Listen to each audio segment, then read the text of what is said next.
Hey everybody, welcome back to the channel.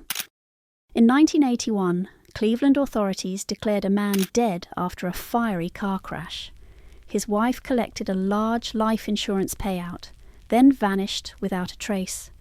No one questioned it, but over 30 years later, a routine traffic stop in a quiet southern town revealed a fingerprint match that should have been impossible. What seemed like a tragic accident began to unravel into something far more complex, a long-buried scheme hiding a man who had possibly never truly died. Please like and subscribe to the channel if you like criminal mysteries.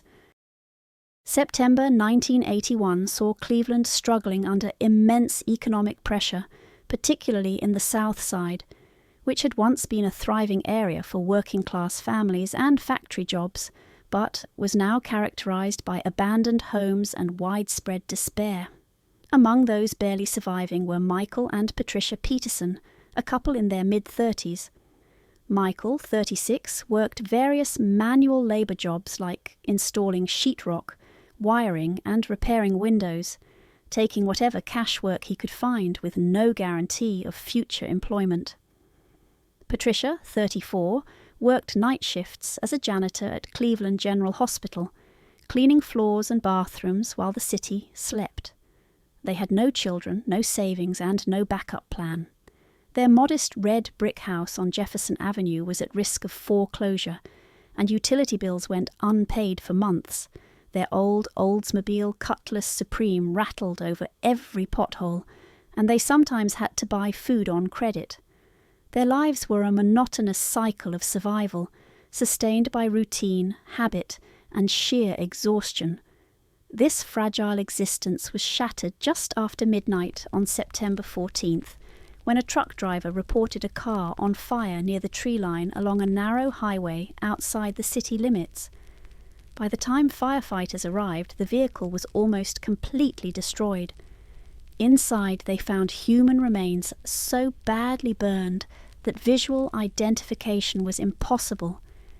Investigators searched the surrounding area, discovering scattered debris in the snow, including the warped remains of a leather wallet, a partially melted driver's license showing the name Michael Peterson, a twisted wedding band engraved with the initials P and M, and fragments of a metal toolbox. These personal items had been ejected from the car before the fire engulfed it. It appeared the vehicle had slid off the road, hit a tree head-on, and caught fire. Experts later determined that the collision had ruptured a fuel line, spilling gasoline directly onto the engine bay and causing an immediate blaze. Police traced the vehicle's registration, which was also in Michael Peterson's name, and contacted the address on file. Patricia arrived at the morgue visibly distressed, her hands trembling and her voice breaking as she answered questions. She presented a dental chart, purportedly from her husband's visits to a private clinic, which matched the victim's remaining dental structure.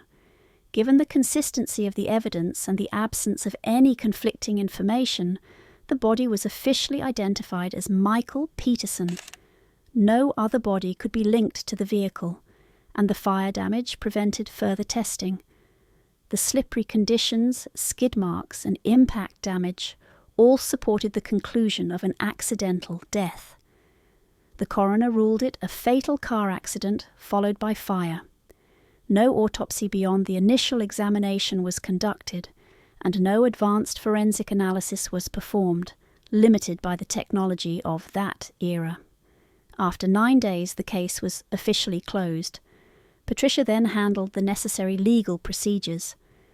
A month after the fire, she collected life insurance payouts totaling $1.5 million.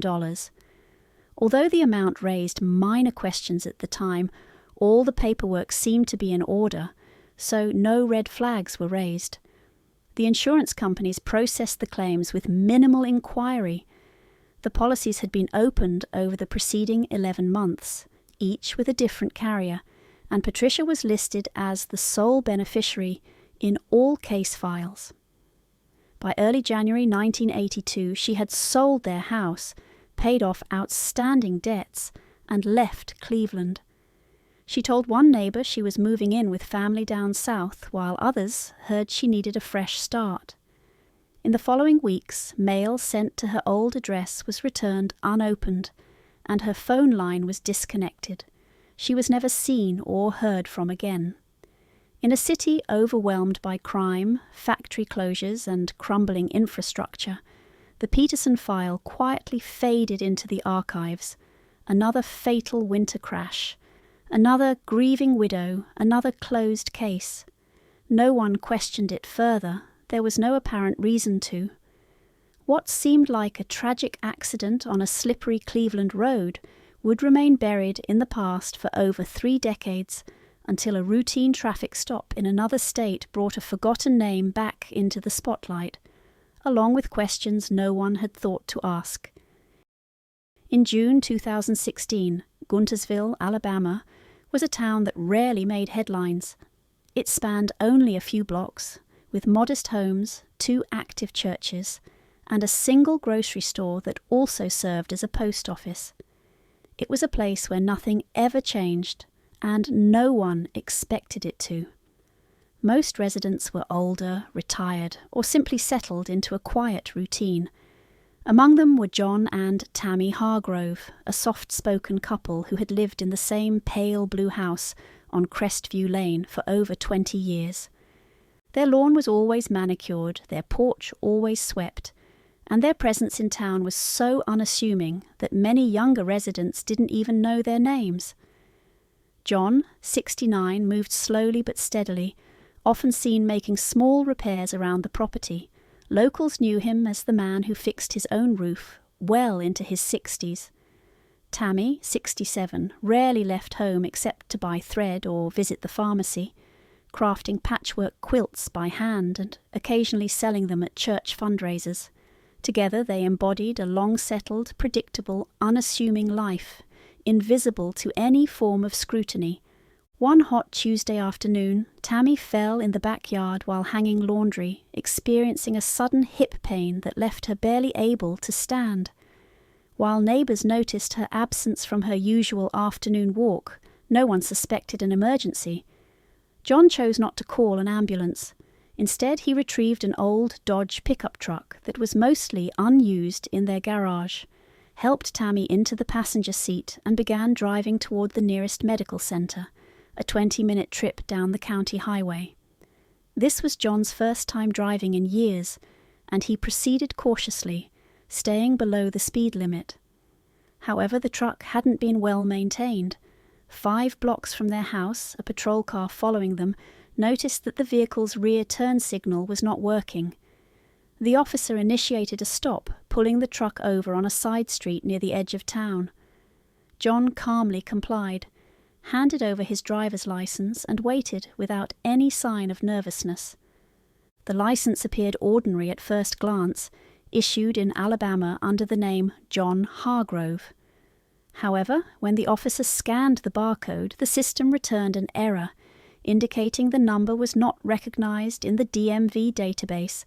A second attempt yielded the same result. The officer asked John to step out of the vehicle for routine verification. Tammy remained in the truck, visibly uncomfortable but silent. John agreed without hesitation.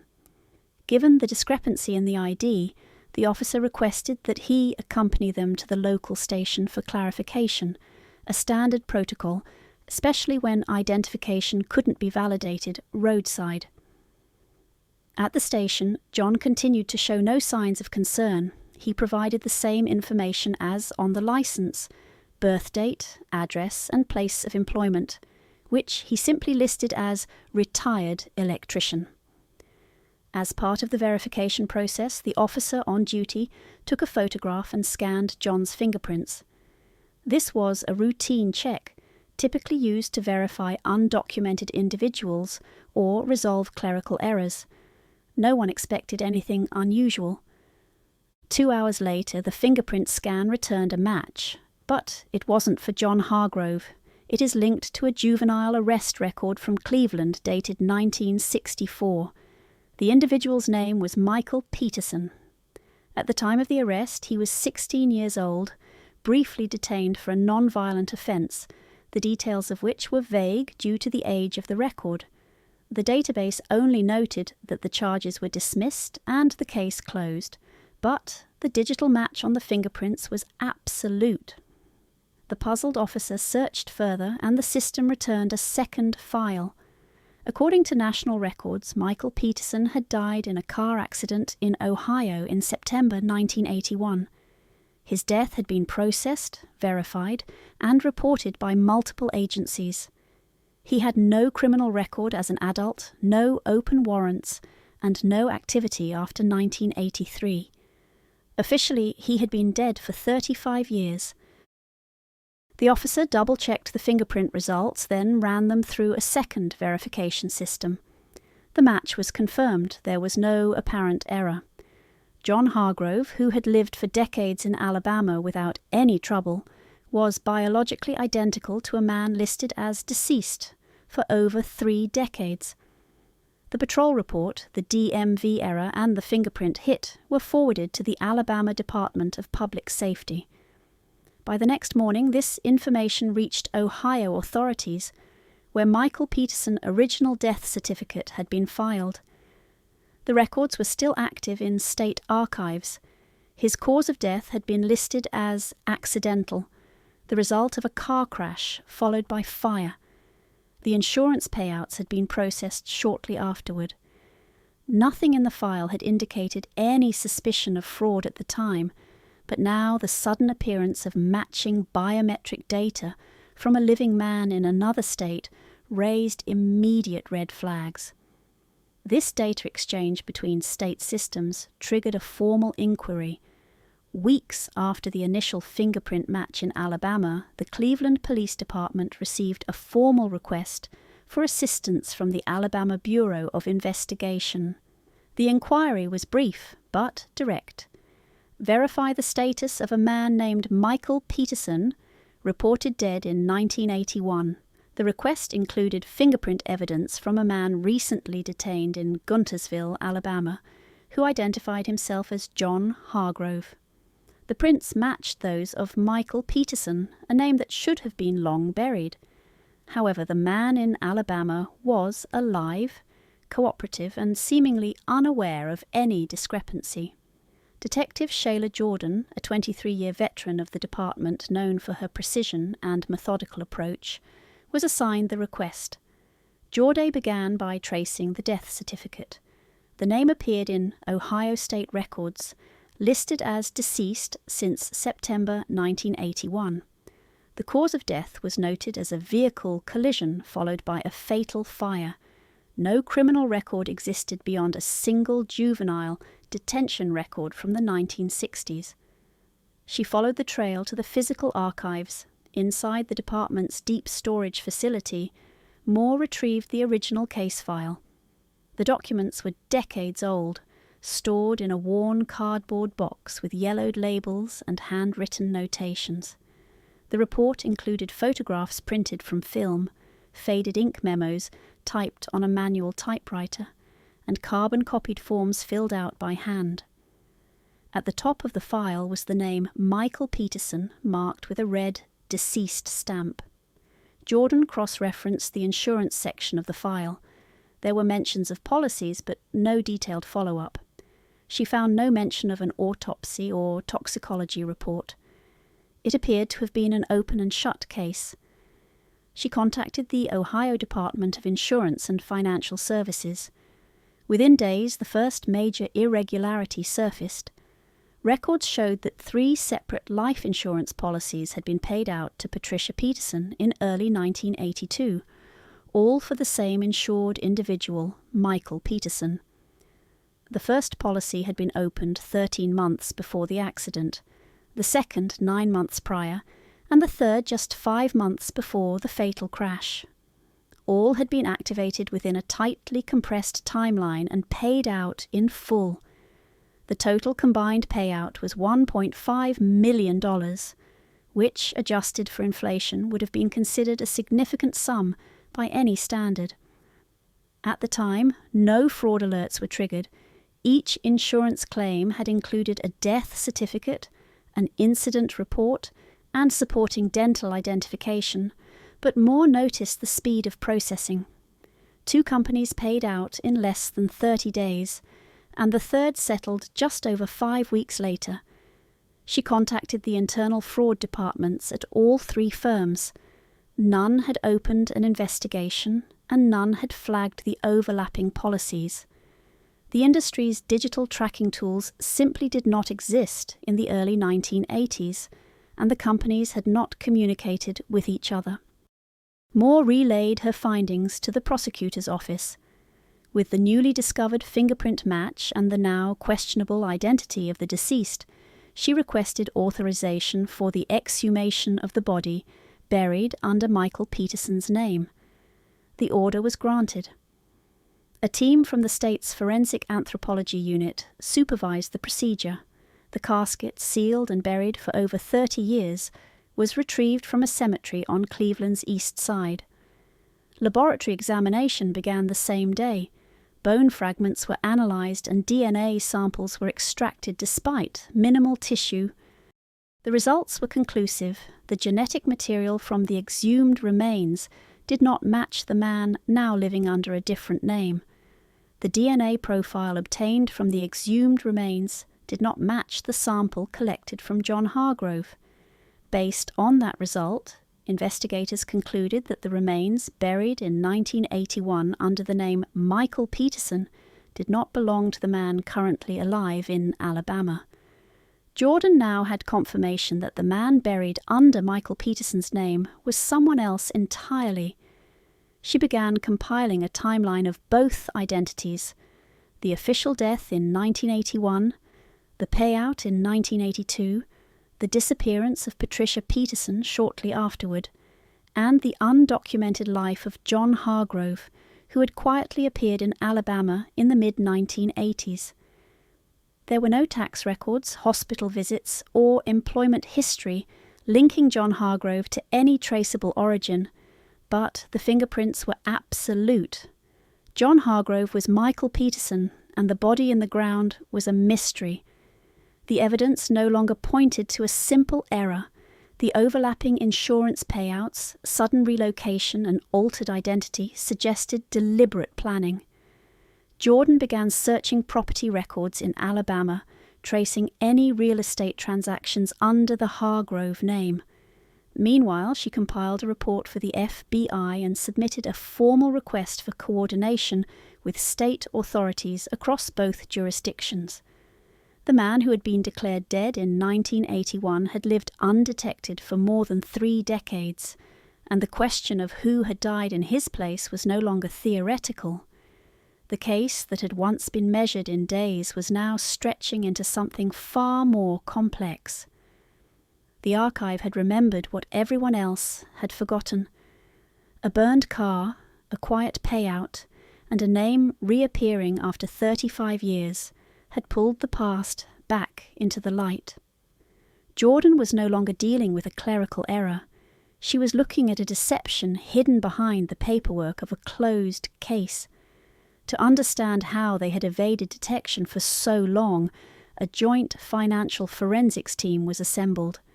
Their task was to reconstruct the financial footprint of Michael and Patricia Peterson, focusing on the timeline beginning in early 1982. At first glance, there appeared to be almost no financial activity. The couple had never applied for a mortgage, never taken out a car loan, never filed for federal assistance, and had no traceable employment history on record. For decades they had lived beneath the radar. However, financial silence is itself a signal. Investigators obtained a warrant to access real estate records in Guntersville, Alabama. What they found raised immediate red flags. In April 1982, 3 months after Patricia Peterson disappeared from Cleveland, a modest single-story home on the outskirts of Guntersville was purchased in cash by a private legal trust. The trustee was listed as a local attorney specializing in property transfers. That trust was dissolved 5 years later, and the home title was quietly transferred to John and Tammy Hargrove. The transaction itself had drawn no attention at the time, but when cross-referenced with the insurance payout timeline, the dates aligned precisely. The property was the only significant asset connected to the Hargroves.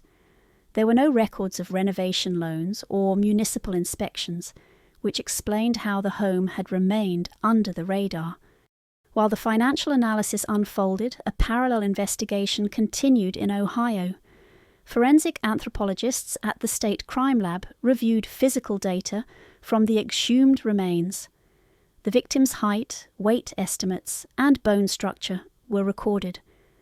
Dental analysis was re-examined using modern tools, and cranial imaging was compared to existing data from missing persons archives. One file stood out: Spencer Walker, a 42-year-old man last seen at a downtown shelter in Cleveland in early December 1980. Spencer had no fixed address, no close relatives, and no missing persons report had ever been filed. He was known to frequent shelters and soup kitchens, often seen intoxicated or sleeping near construction sites. According to shelter logs, he had not signed in for meals after December 10th of that year. His name matched no arrest reports after that date, and no medical visits were recorded under his social security number. DNA samples from the remains were compared to tissue held in old medical archives tied to a free clinic that had treated Spencer multiple times in the early 1980s. Although degraded, the reference samples produced a partial match. Combined with the physical characteristics and the absence of alternative explanations, investigators concluded that the remains buried under Michael Peterson's name most likely belonged to Spencer Walker. With that development, the case escalated. The false death report, the insurance payouts, the financial concealment, and the hidden identity now formed a cohesive pattern. The evidence pointed to Michael and Patricia Peterson living under the names John and Tammy Hargrove. Prosecutors in Ohio prepared formal charges, which included insurance fraud, identity concealment, and conspiracy. Although no direct evidence yet supported a homicide charge, the use of another man's body to facilitate a fraudulent death certificate raised significant legal and ethical questions. The Ohio Attorney General's office coordinated with state law enforcement in Alabama to issue arrest warrants. The legal grounds were strong enough to request extradition. Based on the evidence presented, including fingerprint matches, DNA exclusions, financial documents, and the original death certificate issued in Cleveland, the warrants were approved without delay. On a quiet Friday morning, local deputies arrived at the Hargroves' residence in Guntersville. The couple had remained there since the traffic stop weeks earlier, conducting themselves as usual. There had been no attempt to flee or alter their routine. As officers executed the warrants, neighbors looked on in confusion. Most had known John and Tammy as quiet, decent people who kept to themselves. The possibility that they had once been someone else and had carried that lie for more than 30 years left the entire community stunned. Behind the scenes, authorities began preparing the next phase of the investigation. The arrests were only the beginning. What remained was to reconstruct how the Johnsons had orchestrated the scheme, how they had stayed hidden, and whether anyone else had helped them along the way. Investigators now had identities, a timeline, and a body. What they still needed was a motive and a confession that could fill in the blanks left behind by 3 decades of silence. Following their arrest, the evidence against them continued to mount. Faced with overwhelming documentation, forensic confirmation, and financial records tracing back to the original insurance payouts, Michael Peterson agreed to cooperate. Through his legal counsel, he entered into a limited cooperation agreement. In exchange for a reduced sentence, he submitted a detailed written statement outlining the events that took place in late 1981. For the first time in over 3 decades, investigators gained a direct narrative from the man who until recently had been considered dead. In his account, Peterson admitted that the scheme was born from financial desperation. At the time, he and Patricia were drowning in debt. Their mortgage was in arrears, utility companies had issued shut-off warnings, and medical expenses had piled up after a series of health complications. Johnson described a life reduced to mere survival, where every paycheck vanished before the next bill arrived. According to his statement, it was Patricia who first suggested faking his death to collect on life insurance. The idea was reckless and criminal, but in their minds it was the only viable escape. The couple began their preparations in early 1979. Patricia researched insurance companies and learned that it was possible to carry multiple policies simultaneously, provided they were underwritten by separate firms. Over the next 11 months, she applied for 3 separate life insurance policies in Michael's name, spreading them across different providers to avoid detection. Each application listed Peterson as an engineer employed by a now-defunct construction firm. She submitted forged employment records, fabricated income statements, and falsified contact information. The companies approved the policies without requesting in-person verification. By November, the groundwork was in place. All 3 policies were active and current. Payout clauses covered accidental death, with no stipulation requiring autopsy confirmation beyond a death certificate and basic documentation. At that point, Michael said they began looking for a body. 1 week before the staged accident, Johnson encountered a homeless man near an abandoned warehouse in Cleveland. The man was approximately the same height and build as Johnson. Although he did not confirm the name, investigators later determined this was almost certainly Spencer Walker, a local transient who had disappeared from the shelter system days before the crash. Peterson said they offered the man alcohol and food, then brought him to a secluded garage they had access to on the city's east side. There, under the influence, the man was either rendered unconscious or sedated. Johnson did not specify which method was used, claiming he could not remember the details clearly. That night, Johnson placed the man, still unconscious, into the driver's seat of their car. Items belonging to Peterson were scattered throughout the car, including his wallet, tools, and a wedding ring. The vehicle was driven to a remote section of highway outside Cleveland. Johnson said he positioned the car at an angle on the slippery road and used a metal object to wedge the accelerator. Once the car crashed into a tree, he quickly doused the interior with gasoline and ignited it using a timed fuse mechanism made from household materials. A passing long-haul trucker noticed the flames and called emergency services. By the time firefighters arrived, the vehicle was fully engulfed. The fire had consumed most of the cabin, and the body inside was burned beyond recognition. Investigators later recovered fragments of personal effects along the roadside, including Peterson's partially melted driver's license and wallet. No one suspected that the scene had been staged. By early 2017, after months of coordinated investigation, forensic analysis and testimony, formal charges were filed against Michael and Patricia Peterson. The indictment spanned multiple jurisdictions and included federal insurance fraud, identity concealment, falsification of official documents, money laundering, and unlawful possession of assets obtained through deception. However, one charge stood apart: second-degree murder. The state of Ohio argued that the death of Spencer Walker, the homeless man used in the staged accident, was not an accident but a deliberate and calculated act intended for financial gain. The Petersons pled guilty to all charges and were sentenced to 15 years in jail each. Please like and subscribe to the channel if you like criminal mysteries.